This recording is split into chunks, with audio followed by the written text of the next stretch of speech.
What's up, potatoes? It's Paige. Can you tell I've been at work all day long? Since I've been at work all day long, that means I've been at the pool all day long, and I've even been to swim practice. And this made me think, what are the proper swim etiquette thingies that people should be following? So I've thought up a few, and if I forget any, make sure you guys comment them down below. But these are things that you should and should not do at swim practice. Maybe one of the most annoying things is when the person behind you does not leave at least 3 seconds behind you. When they don't leave 3 seconds behind you, you constantly feel them on your feet, and it drives people nuts. It doesn't mean you're faster if you leave 3 seconds early. It doesn't mean that you automatically get passage to pass this person. No, if you want to pass this person, you get to wait your turn and actually catch up to them instead of trying to pass them through constantly touching their feet right off the wall. And if you think that we can't tell that you didn't leave 3 seconds, we can tell.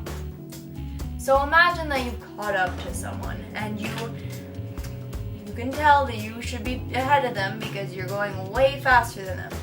Do not pull on their feet. Just don't do that.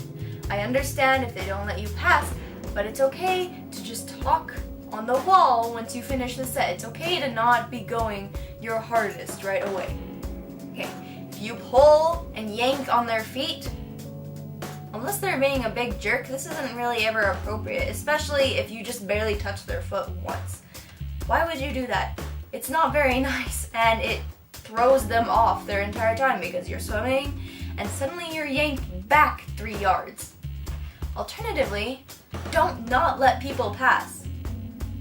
Just because you think that you're faster than someone, if they're touching your feet and you know that they've waited their 3 seconds, don't not let them pass, because wouldn't you want to be able to pass the person that you're faster than? And I'm sure you can actually catch up to them later and pass them again. Okay, don't take up the entire lane. Just don't do that. Don't swim in the middle. I understand if it's backstroke and some of you guys can't stay in the same spot because you all go like this. But if you're swimming freestyle and this person isn't letting you pass, just wait behind them. Nothing good is going to come from it because your lane leader is going to be coming and they're not going to be paying attention because their head is down and they're looking at the line. It's only going to end badly, guys.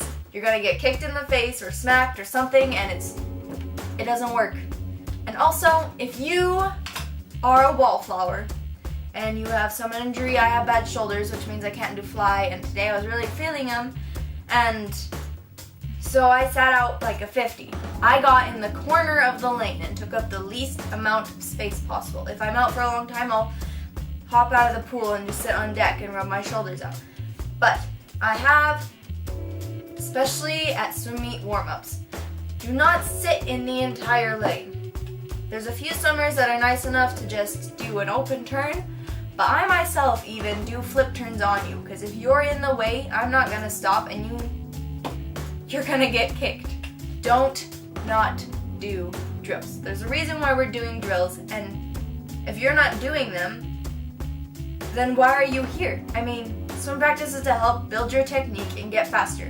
And the only way to get faster is to actually listen to what the coach is saying and do your drills. If you're not doing the drills and you're constantly touching the person's feet ahead of you, you can also tell when you're not doing the drill because everybody else is going slow and you're going fast, or everybody else is not using their arms and suddenly there's an arm on my foot. I should be kicking your head if you're catching up to me. Don't constantly sprint. Swim practice is not a race. Especially don't sprint in the warm-up. Well, actually, I don't care if you sprint in the warm-up. But don't sprint in the cool-down or the rest 50s. You guys know what I'm talking about. You all know that one swimmer that thinks that they need to sprint. And chances are they'll sprint these cooldowns and then they won't do anything the rest of the set. If you have enough energy to sprint at the end of practice, you should be working harder.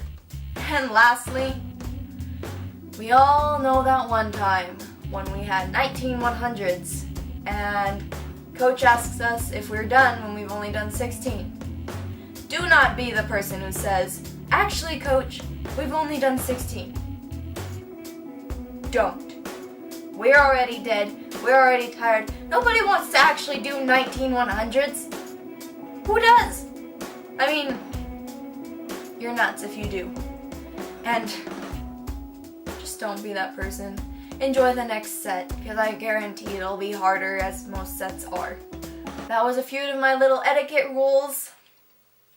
I know I've done a few of them wrongly, but we all make mistakes.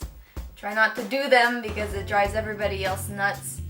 And yeah, give me a thumbs up and subscribe.